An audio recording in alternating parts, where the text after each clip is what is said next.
शिवपुर नाम का एक छोटा सा गांव था। इस गांव में हर साल बहुत ज्यादा ठंड पड़ती थी, क्योंकि ये गांव चारों तरफ से पहाड़ियों से घिरा हुआ था। जनवरी का महीना अब भी शुरू ही हुआ था, पर ऐसा लगता था मानो ठंड अपने चरम पर पहुंच गई हो। गांव के हर घर की छत पर सुबह को बर्फ जम जाता था। पेड़ों की शाखाएं मानो ठंड से सिकुड़ गई थीं। सूरज देवता तो निकलने का नाम ही नहीं ले रहे थे। ये ठंड का मौसम अमीरों के लिए बहुत सुहाना होता था, पर गरीबों के लिए उन पर मुसीबत का पहाड़ टूटने जैसे होता था। हे ऊपर वाले, ये कितनी ज्यादा ठंड कर दी है आपने। कुछ तो तरस खाओ हम गरीबों पे। देख रही हो लक्ष्मी, कितनी कड़ाके की ठंड है। इस बार घर से बाहर निकला भी नहीं जा रहा है। अजी सच कह रहे हो आप। इतनी ज्यादा ठंड तो पहले कभी नहीं देखी। पर इस साल तो ठंड कहर बरसा रही है। घर से बाहर जाओ तो ठंडी हवा शरीर को चीरती हुई निकल जाती है और पूरा शरीर थरथराने लगता है। देखो तो जरा सुनीता, सूरज भी जैसे आंख में चोली खेल रहा है। पूरे दिन कोहरा छाया रहता है। हाँ, ठंड ने तो सबकी हालत खराब कर दी है। इस बार आप काम पर कैसे जाओगे? अब तो आपको सुबह सुबह सेठ चपेटू राम की दुकान पर काम के लिए जाना होता है। हम तो फिर भी घर में रहकर आग सेक लेते हैं। अब क्या कर सकता हूँ सुनीता, काम तो करना ही पड़ेगा, चाहे कितनी भी ठंड हो। सेठ जी को तो कोई फर्क नहीं पड़ता। उनको तो बस काम से मतलब है, चाहे सर्दी हो या गर्मी। अच्छा ठीक है, मैं चलता हूँ। देर हो गई तो मालिक गुस्सा करेंगे। भोला एक चाय की दुकान पर चाय बनाने का काम किया करता था, जिससे उससे जो भी पैसे मिलते उससे उसके घर का गुजारा चल जाता था। वैसे तो शिवपुर गांव में हर साल ठंड बहुत ज्यादा पड़ती थी, पर इस बार तो ठंड ने सब रिकॉर्ड ही तोड़ दिया था। पूरा गांव ठंड से परेशान था। पूरे दिन कोहरा छाया रहता था। धूप के तो दर्शन तक नहीं हो रही थी। गांव का चौपाल, जहां लोग बैठकर पूरा दिन बातें किया करते थे, आज वो बिल्कुल सुना वीरान पड़ा था। ठंड ने हर किसी को परेशान कर दिया था। आर्यन के पापा, आज तो घर में आटा भी बहुत कम बचा है। बस 5 रोटी ही बन पाई है, तो मैंने आपको दिन के खाने के लिए बांध दी है और 2 रोटी में से एक रोटी बच्चों को दे दूंगी। मेरा तो आज उपवास है। नहीं सुनीता, वो 2 रोटी भी बच्चों को खिला दो। मैं तो चाय पीकर ही काम चला लूंगा। वैसे भी दिन इतने छोटे होते हैं कि आजकल भूख ही कहाँ लगती है। शाम को राशन लेकर आऊंगा, तब रोटी बना लेना आराम से। सुनीता को भी पता था कि 1 कप चाय से पूरा दिन निकलना मुश्किल है, पर गरीबी के कारण वो कुछ कर भी नहीं सकती थी। भोला काम के लिए घर से बाहर निकल रहा था। बाहर बहुत ज्यादा ठंड पड़ रही थी। आसमान से बर्फ के बड़े बड़े टुकड़े गिर रहे थे। इस कड़ाके की ठंड और बर्फबारी की वजह से भोला का शरीर ठंड से कपकपाने लगा था। उसके शरीर पर एक भी गर्म कपड़ा नहीं था। धोती और कुर्ता में उसे और भी ज्यादा ठंड लगती, पर वो मजबूर था। अपने हालातों के कारण इतनी ठंड में भी उसे काम पर तो जाना ही पड़ता था। शरीर को जमा देने वाली ठंड में भी भोला अपने मालिक की दुकान पे सुबह 6 बजे तक टाइम से पहुंच जाता था। अरे भोला आ गया, ठंड में जरा जल्द आ जाया कर। सारे कस्टमर चाय का इंतजार करते हैं और तुम देर से आते हो, ऐसे नहीं चलेगा। सेठ जी, इतनी ठंड पड़ रही है मानो कि जान लेकर ही मानेगी। बर्फ जैसी ठंड है, इसीलिए थोड़ा देर हो जाती है। ठीक है, मुझे कहानी मत बताओ, जरा जल्द आया करो। जाओ, जल्द से बर्तन धो डालो। बर्फ जैसे ठंडे पानी में बर्तन धोना भोला के लिए आसान नहीं था, पर वो कर भी क्या सकता था। कहते हैं ना, गरीबी और भूख सब करवा देती है। आज भोला को घर राशन भी लेकर जाना था, वरना उसका परिवार भूखा रह जाता। वो बर्तन धोकर चाय बना देता है। आग के पास खड़ा होकर कुछ राहत महसूस होती थी। उसे ठंड के वजह से भोला का भी मन किया कि 1 कप चाय वो भी पी ले। वो चाय पीने के लिए 1 कप लेता है। वैसे ही उसका मालिक चपेटू राम उसे देख लेता है और गुस्से में बोलता है, भोला, तुम्हें यहाँ चाय बनाने के लिए रखा हूँ या चाय पीने के लिए? मैं खुद पूरे दिन में 1 चाय पीता हूँ, इस दुकान का मालिक होकर भी, और तू नौकर होकर चाय पिएगा। अब तक ना जाने कितनी चाय पी चुका होगा तू। आज तेरी दिहाड़ी से 2 कप चाय के पैसे काट लूंगा, तब पता चलेगा तुम्हें, और कल से मेरे यहाँ काम पर मत आना। नहीं मालिक, आज पहली बार चाय मैंने पिया है इस दुकान से। वो आजकल ठंड ज्यादा बढ़ने लगी है, मेरे पास गर्म कपड़े भी नहीं हैं, इसीलिए गलती हो गई। मालिक, अब ऐसा कभी नहीं करूँगा। आप मेरे पैसे मत काटिए, आज घर पे राशन तक नहीं है, बच्चे भूखे हैं मेरे मालिक। ये सब तुझे चाय पीने से पहले सोचना था। मैंने ठेका नहीं लिया है तेरे बच्चों के पेट भरने का। चल जा, अब काम कर, चुपचाप जाकर। बेचारा भोला पैसे कम मिलने की बात से परेशान था। उसे क्या पता था कि वो एक कप चाय उसे इतनी महंगी पड़ेगी। शाम तक वो काम करता रहा और कम पैसे लेकर घर की तरफ चला गया।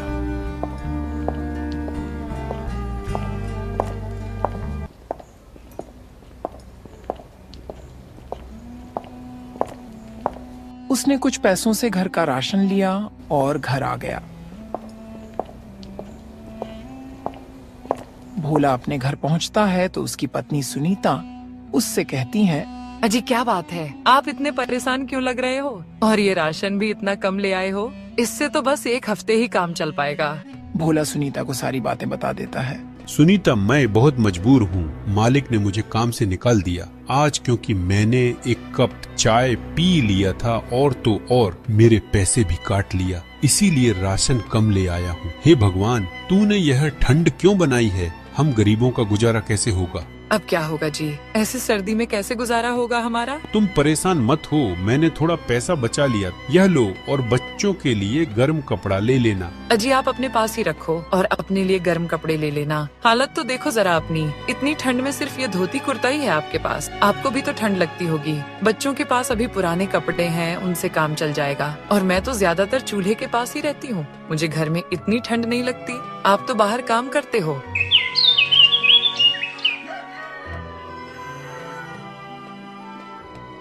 भोला बाजार जाकर अपने लिए एक गर्म चादर खरीद कर ले आया।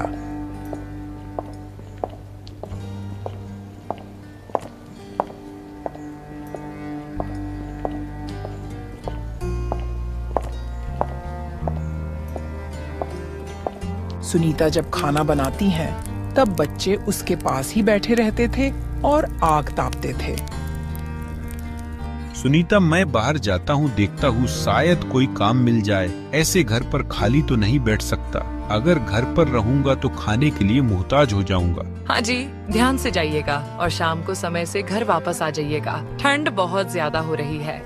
भोला घर से बाहर निकल जाता है। बाहर ठंडी हवा चल रही थी, पर भोला उसकी परवाह किए बिना बस चला जा रहा था कि कहीं तो उसे काम मिल जाएगा। वह बाजार के एक दुकानदार के पास जाता है और काम मांगता है। भैया जी, क्या आपके पास कुछ काम मिल जाएगा क्या? कोई भी काम दे दो, मैं सब करने के लिए तैयार हूँ। अरे नहीं भाई, कुछ भी काम नहीं है तुम्हारे लिए अभी। वैसे ही सर्दी की वजह से काम ठप पड़ा है आजकल। भोला ने कई जगह काम ढूंढा पर उसे कोई काम नहीं मिला।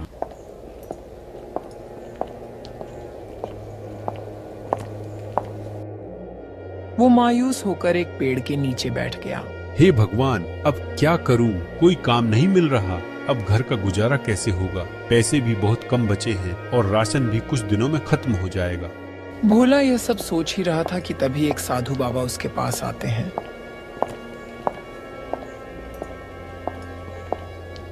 बेटा, क्या तुम मेरा थोड़ी सी मदद कर दोगे? मेरा कुटिया यहाँ से कुछ दूरी पर ही है। वो ठंड बहुत ज्यादा है और हवा भी तेज चल रही है, इसलिए मैं अब और ये लकड़ियाँ ज्यादा दूर तक नहीं ले जा पा रहा हूँ। मेरा लकड़ियाँ मेरे कुटिया तक पहुँचा दो बेटा, तुम्हारा बहुत बड़ा एहसान होगा। ठीक है बाबा जी, चलिए मैं आपका सामान आपके कुटिया तक पहुँचा देता हूँ। भोला साधु बाबा की लकड़ियाँ का गट्ठर अपने सर पर उठाकर उनके साथ चलने लगता है।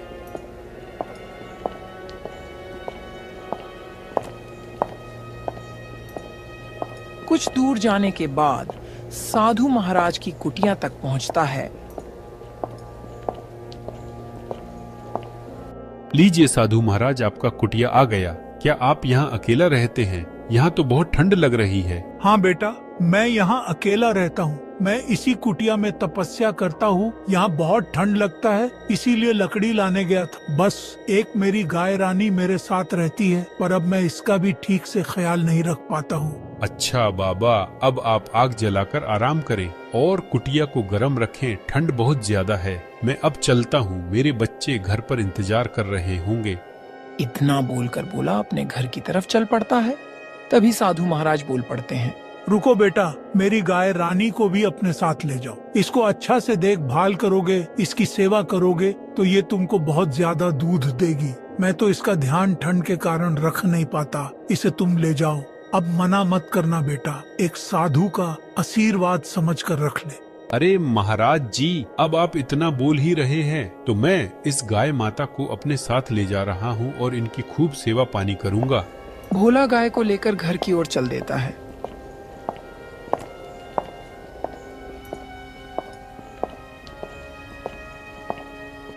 अजी ये गाय कहाँ से लेकर आए हो? भोला सुनीता को सारी बातें बता देता है। सुनीता, अब से ये हमारी गाय माता हैं और इनकी सेवा की जिम्मेदारी भी हमारी है। तुम जाकर खाना बनाओ, तब तक मैं गाय माता के लिए कुछ हरी घास लेकर आता हूँ। हो सकता है इन्हें रात में भूख लगेगी। तुम तब तक एक बाल्टी पानी पीला देना गाय माता को। भोला गाय के लिए चारा लाने जंगल जाता है।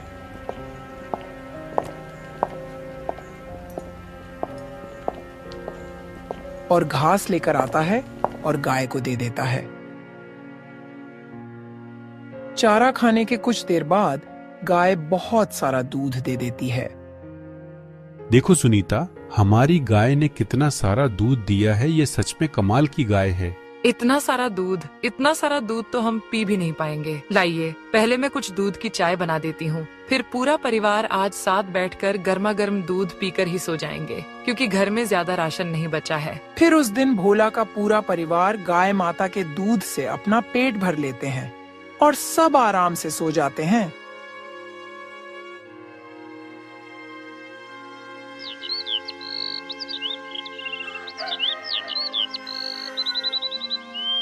अजी हमारे पास इतना सारा दूध हो गया है, क्यों ना हम चाय का काम शुरू कर लें। सर्दी का मौसम है, आजकल अच्छा चलेगा चाय का काम। हाँ सुनीता, तुम बोल तो ठीक रही हो, पर बाकी का सामान उसका क्या? उसके लिए पैसे कहाँ से आएंगे? अजी आप कुछ पैसे मुखिया जी से उधार ले लो, काम चल जाने के बाद चुका देंगे। फिर भोला अगले दिन मुखिया के घर पैसे लेने जाता है। मुखिया बहुत ही अच्छा और दयालु इंसान था। भोला उसके घर जाकर बोला, मुखिया जी, वो मुझे आपसे कुछ काम था। अगर आप कुछ पैसे उधार दे देते तो बड़ी मेहरबानी होती। अब से मैं चाय का काम शुरू करने जा रहा हूँ, उसी के लिए चाहिए थे। देखो भोला, मैं जानता हूँ कि तुम एक ईमानदार और सच्चे इंसान हो, इसलिए मैं तुमको बिना किसी चीज को गिरवी रखे पैसे दे दूंगा। फिर मुखिया भोला को पैसे दे देता है। भोला पैसे लेकर घर आ जाता है।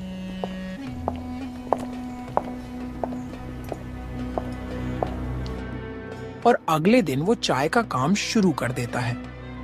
भोला इतनी अच्छी चाय बनाता है कि सब उसकी चाय के दीवाने हो जाते हैं। लगता था गाय माता के दूध से बनी चाय में कुछ जादू था। जो चाय पीता बस उसी चाय के गुण गाने लगता। इस तरह जो भी भोला की चाय पीता वो रोज उसकी दुकान पर आने लगा।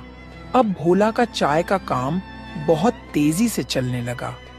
उसकी दुकान पर चाय पीने वालों की लंबी लाइन लगने लगी। ये सब देखकर सेठ चपेटू राम को उससे जलन होने लगी। ये ससुरा तो बड़ा चालाक निकला। मैंने इसे काम से निकाल दिया तो इसने खुद की दुकान खोल ली। इसे तो सबक सिखाना ही पड़ेगा। सेठ चपेटू राम कुछ गुंडों को अपने पास बुलाता है और उनको भोला को परेशान करने के लिए पैसे देता है। ये ले लो पैसे और जाकर भोला को मजा चखा दो। उस भोला की इतनी हिम्मत कि मुझसे बराबरी करने की सोच रहा है। 2 कौड़ी का आदमी था और 2 कौड़ी का ही रहेगा। बड़ा आया सेठ बनने। गुंडे भोला की दुकान पर जाकर उसे धमकी देते हैं। फिर वो गुंडे भोला की दुकान की चाय पीने के लिए मांगते हैं। क्योंकि ठंड का मौसम था, भोला उन्हें चाय दे देता है। उसके बाद चाय पीकर वो भी उसकी चाय के दीवाने हो गए। गाय माता के दूध में ही कुछ जादू था। जो उस दूध की चाय पीता वो चाय के दीवाने हो जाते। वो गुंडे उसकी चाय की तारीफ करते हैं। अरे वाह भोला भाई, क्या चाय पिलाई है तुमने। अब कोई जरूरत नहीं है हफ्ता देने की, बस रोज 1 कप चाय पिला दिया करो। फिर वो गुंडे खुश होकर वापस सेठ चपेटू राम के पास जाते हैं और उल्टा चपेटू राम को पीटने लगते हैं। अरे भगवान, अरे मूर्खों, मुझे क्यों पीट रहे हो? मैंने तो तुम्हें भोला को डराने धमकाने के लिए पैसे दिए थे, छोड़ो मुझे। ये लो तुम्हारे पैसे सेठ, और आज के बाद अगर भोला भाई को परेशान करने का सोचा भी तो हमसे बुरा कोई नहीं होगा, समझे सेठ? ऐसा बोलकर वो गुंडे सेठ को उसके पैसे वापस देकर वहां से चले जाते हैं और सेठ को उसके किए का फल मिल जाता है। भोला की दुकान अच्छी चलने लगती है और वो अपने परिवार के साथ खुशी खुशी रहने लगता है।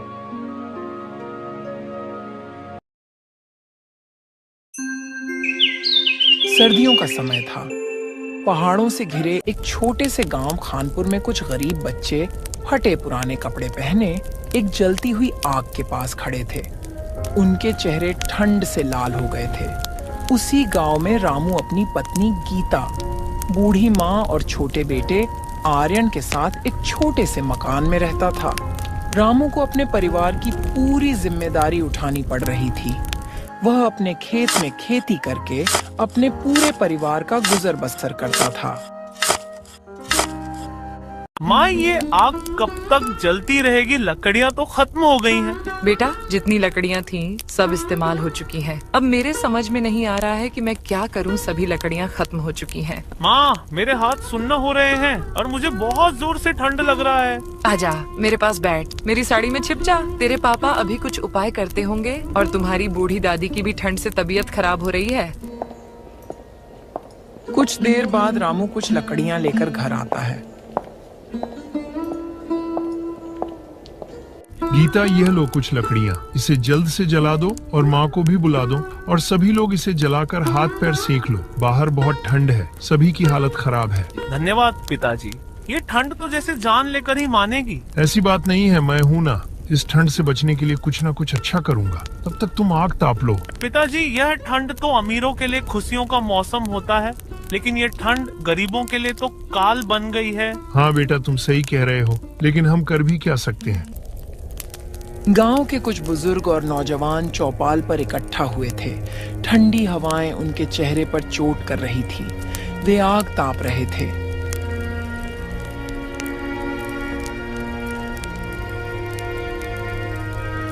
इस साल की ठंड ने पिछले सारे रिकॉर्ड तोड़ दिए हैं। लोग तो कह रहे हैं कि अगले 2 दिन और भी ज्यादा मौसम खराब होंगे। लेकिन बाबूजी, सरकार ने जो कंबल देने का वादा किया था वो अभी तक किसी ने नहीं दिया। सरकार तो वादा हर साल करती है पर कभी नहीं निभाती। हमें खुद ही कुछ करना होगा। मेरे तो बच्चे भी भूख से बिलख रहे हैं। ठंड में काम पर जाना भी मुश्किल हो गया है। खेतों में सब बर्फ जम गया है। लगता है कोई बड़े शहर जाकर मदद मांगनी पड़ेगी। बेटा, शहर जाकर कुछ फायदा नहीं होगा। सुना है कि शहर के लोग बहुत निर्दयी होते हैं। यहाँ गांव में रहोगे तो हम एक दूसरे की मदद करके ठंड का मौसम को टाल सकते हैं और अपना जीवन यापन कर सकते हैं।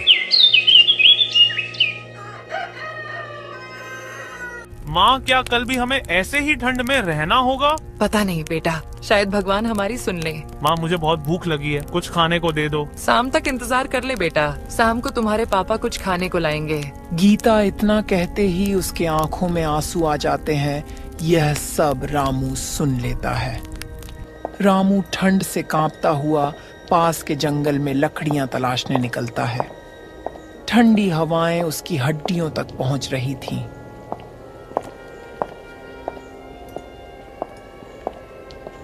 मैं अपने परिवार को और दुखी नहीं देख सकता। पहले कुछ लकड़ियां लाऊंगा और उसके बाद कुछ खाने का इंतजाम करूंगा। कुछ ना तो कुछ लकड़ियां मिल ही जाएंगी।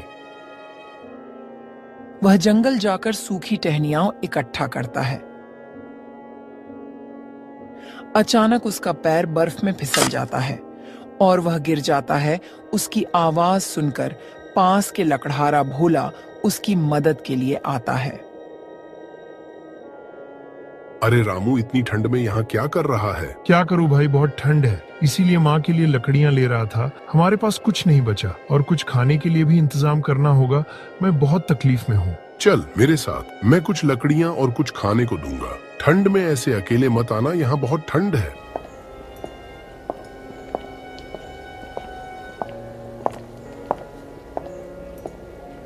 भोला रामू को कुछ लकड़ियां और खाने को देता है।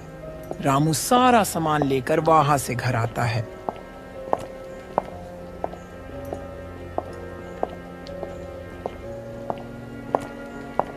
पिताजी कुछ खाने को लाए हैं क्या? बहुत जोर की भूख लगी है। हाँ बेटा, मैं भला तुम्हें भूखा रहने दूंगा क्या? ये लो और आपस में मिल बांट कर खा लो। फिर अगली सुबह रामू की बूढ़ी माँ की तबीयत ठंड से खराब हो जाती है। वह बहुत परेशान हो जाता है। वह तुरंत डॉक्टर के पास जाता है।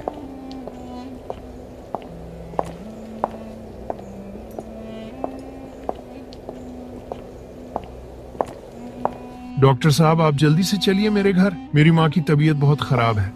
डॉक्टर रामू के घर तुरंत आता है।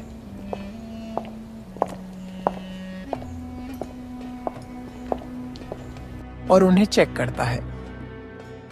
रामू, इन्हें ठंड लग गई है और इनकी हालत बहुत गंभीर है। तो डॉक्टर साहब, आप माँ का इलाज कीजिए। देखो रामू, इन्हें तो अभी दवा दे रहा हूँ, मगर इनका इलाज लंबा चलेगा और पैसा भी बहुत लगेगा। डॉक्टर साहब, आप पैसे का चिंता मत कीजिए, मैं पैसा कहीं से न कहीं से इंतजाम करूंगा। बस आप माँ का इलाज कीजिए। डॉक्टर दवा देकर वहाँ से चला जाता है।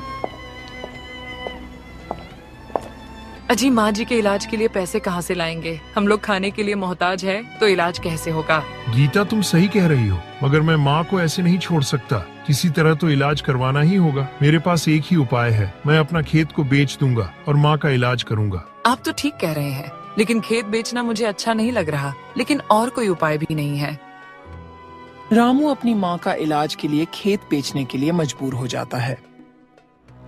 बेटा, तुम क्यों सारा खेत बेचकर मेरे दवा में लगा रहे हो? मैं तो अब बूढ़ी हो चुकी हूँ। अगर तुम सारा खेत एक एक करके बेच दोगे तो तुम अनाज कैसे उगाओगे और खाओगे क्या? माँ, मैं आपको इस हाल में नहीं छोड़ सकता। खेत के अलावा मेरे पास और कोई उपाय भी नहीं है। माँ, मैं आपकी दवा हर हाल में करूंगा, क्योंकि आपने मुझे बचपन से ही मेहनत मजदूरी करके हमारा देखभाल किया है। खेत तो आज नहीं तो कल मैं मेहनत करके ले लूंगा, लेकिन आपको अगर खो दिया तो मैं अपने आप को कभी माफ नहीं कर पाऊंगा। अम्मा जी, आप ही तो हमारे जीने का सहारा है। अगर आपको कुछ हो गया तो हम लोगों का देखभाल कौन करेगा? कुछ दिन ऐसे ही बीतते हैं। ठंड का मौसम और बढ़ जाता है। सभी लोग अपने अपने घर में रहने लगते हैं। इसी बीच ठंड के कारण रामू की माँ का देहांत हो जाता है। फिर मानो रामू की तो पूरी दुनिया ही उजड़ गई थी। किसी तरह गांव की सहायता लेकर रामू अपनी माँ का अंतिम संस्कार कर देता है।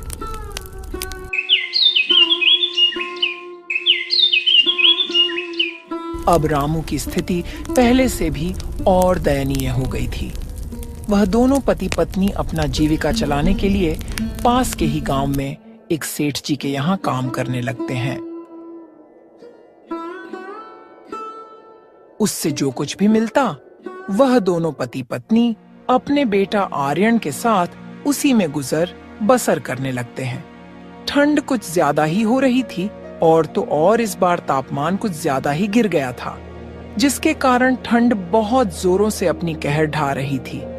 खानपुर के लोग बहुत कम ही अपने घरों से बाहर निकलते थे। लोग ठंडी के कारण बहुत परेशान हो गए थे। सर्दियाँ बहुत बढ़ गई हैं और हमारे लिए गर्म कपड़ा भी नहीं है। और आर्यन को तो देखो, उसके पास एक भी स्वेटर नहीं है। हाँ भाग्यवान, तुम सही कह रही हो। हमें जल्द कुछ करना होगा। हे भगवान, ये तेरी कैसी लीला है। इस साल तो ठंड कुछ ज्यादा ही पड़ रही है, जिसके कारण सेठ जी के यहाँ काम करने में मुझे बहुत दिक्कत आती है और हाथ पैर भी सुन्ना हो जाते हैं। घर से बाहर निकलने का तो मन ही नहीं करता। चलो, आज सेठ जी के यहाँ काम पर जाने का समय हो गया है। मैं चलता हूँ, नहीं तो सेठ जी बहुत गुस्सा करेंगे। ठीक है, आप अपना ध्यान रखिएगा, बाहर बहुत ठंड है। रामू तेज ठंड में सेठ के यहाँ काम करने के लिए निकल जाता है। बेटा, तेरे पापा तो काम के लिए निकल गए और अब मैं भी अपने काम पर जाती हूँ, नहीं तो मालकिन बहुत गुस्सा करेंगी। समय पर खाना खा लेना और घर से बाहर मत निकलना, बाहर बहुत ठंड है। गीता इतना कहकर अपने काम पर चली जाती है।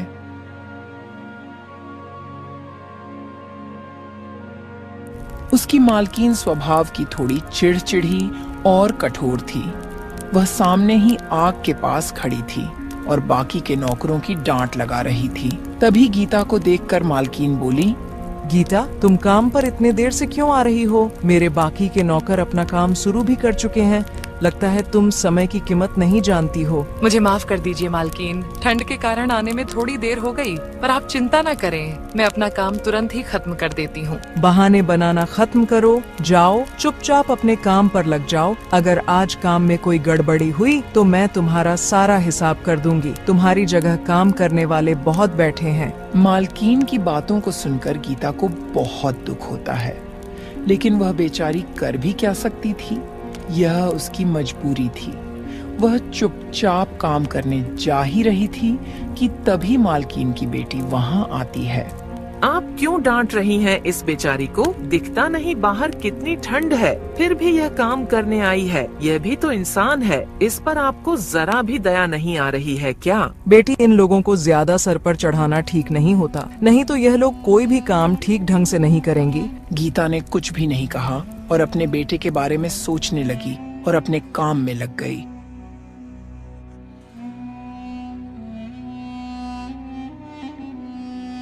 उधर रामू ठंड में कांपते हुए सेठ जी के खेत पर मजदूरी कर रहा था।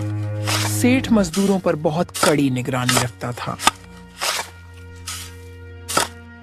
अरे ओ रामू, काम ठीक से कर, ठंड के बहाने आराम मत कर। तुम लोग काम कम करते हो और पैसा पूरा लेते हो। अगर आज मेरा काम पूरा नहीं हुआ तो मैं तुम लोगों को 1 रुपया भी नहीं देने वाला। नहीं सेठ जी, मैं तो पूरी मेहनत कर रहा हूँ। ठंड बहुत ज्यादा है, इसीलिए हाथ पैर सुन हो रहे हैं, लेकिन आप चिंता मत कीजिए, मैं आपका पूरा काम करके ही जाऊंगा।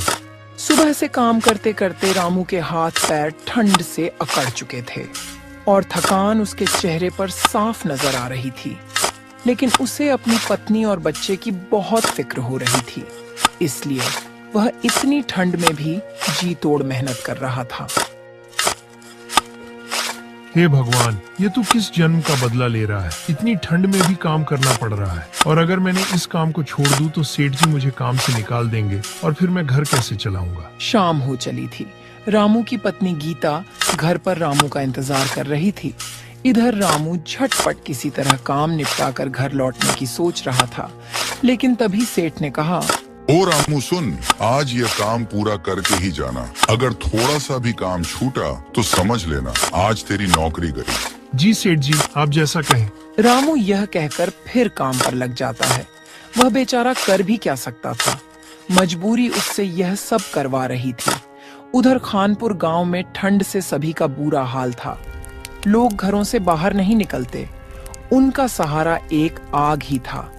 गांव का चौपाल जहां लोग अक्सर बैठकर बातें किया करते थे, अब वहां सुना बिरान पड़ा था। उसी दिन शाम में गांव के कुछ लोग चौपाल पर इकट्ठा हुए।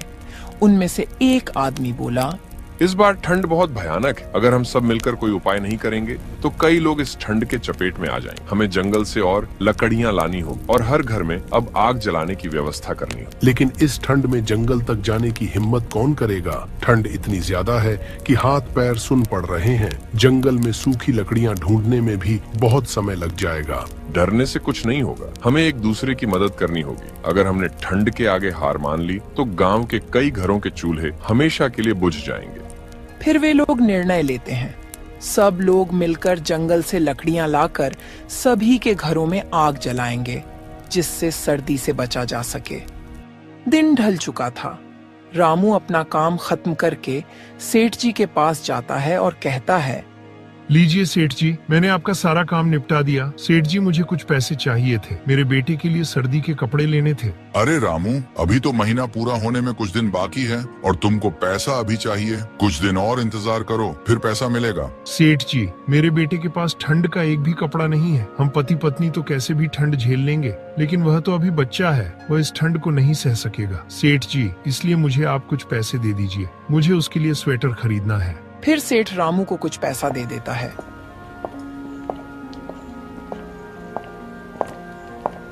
उसके बाद रामू अपने बेटे के लिए एक सुंदर सा स्वेटर ले लेता है और अपने घर ले जाता है। घर जाते जाते उसे रात हो जाती है।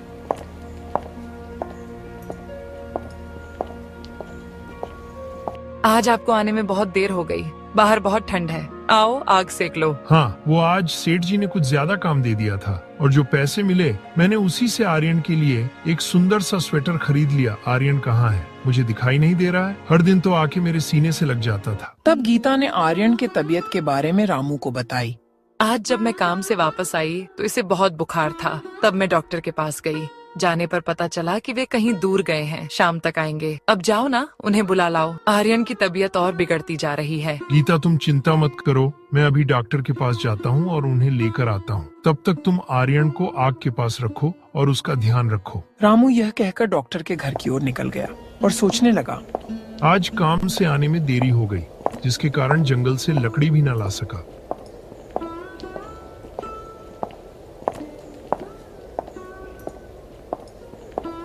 रामू डॉक्टर के घर पहुंचा और सारी बातें कह सुनाई और तुरंत डॉक्टर को साथ लेकर घर की ओर चल पड़ा। रामू चारों ओर से चिंताओं से घिरा उस भयानक ठंड वाली रात में बिना रुके चला जा रहा था। डॉक्टर साहब को मैं अपने साथ ले आया हूँ। गीता तुम चिंता मत करो। आर्यन की आंखें बंद क्यों है? डॉक्टर साहब देखिए ना, आर्यन अभी थोड़े देर से कुछ भी नहीं बोल रहा है और आंखें भी नहीं खोला है। डॉक्टर साहब आप जल्दी मेरे बेटे को देखो ना, क्या हुआ है, क्यों नहीं बोल रहा है? आप घबराइए नहीं, मैं इसे देखता हूँ क्या हुआ है। थोड़ी देर डॉक्टर आर्यन की जांच करता है। उसके बाद डॉक्टर रामू से कहता है, रामू, मैंने तुम्हारे बेटे को बचाने की बहुत कोशिश की, लेकिन मैं नहीं बचा पाया। तुम्हारा बेटा अब इस दुनिया में नहीं है। इतना सुनते ही दोनों पति पत्नी बहुत जोर जोर से रोने लगे। उनकी रोने की आवाज सुनकर आसपास के पड़ोसी उनके पास आ गए और तब डॉक्टर ने पूरी बात गांव वालों को कह सुनाई। फिर गांव वाले ने रामू की मदद की।